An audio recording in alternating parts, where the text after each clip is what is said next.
Number 40, add more sensory references. In descriptions, the more you make it experiential, the more immersive it is to your reader. I want to read you an example that I think really illuminates and illustrates this principle, and then I'll give you your prompt. This is from Fran Littlewood's Amazing Grace Adams. One of the ponds is just across the path, and Grace almost breaks into a run to reach it.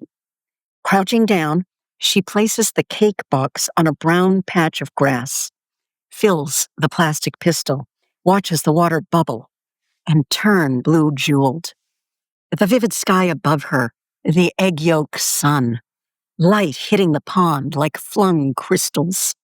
All of it is the hope in her as she presses the rubber trigger, dousing her neck, her face, her arms, down the front of her shirt, the top of her scalp. The feel of the cold spray on her skin is indecent. The relief, the release, a bright epiphany. From the brown patch of grass and the egg yolk sun, don't you love that? To the flung crystals and bright epiphany. This description really exemplifies the power of sensory descriptions. It's 108 words long, by the way, including 3 to-be verbs.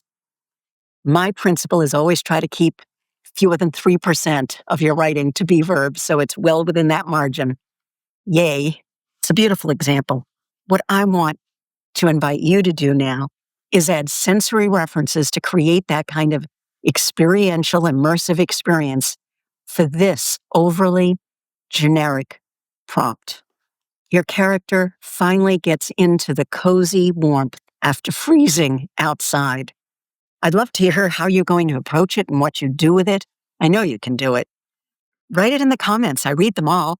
And even better, make a video and upload it using the hashtag beatthebotsbook.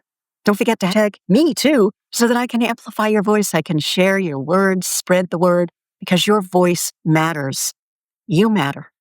And I'm so glad you're part of my writing community. If you came to this prompt in any way other than the book, Beat the Bots Book, Beat the Bots rather, A Writer's Guide to Surviving and Thriving in the Age of AI, I hope you'll take a look at the book. I think you'll find it helpful. It's filled with worksheets and exercises to hone in on your innate creativity. And I do it in very specific ways, looking at the elements of storytelling, from dialogue and setting to characterization and plotting and others. Would you ask your librarian to put it on the shelf? I'd be so appreciative.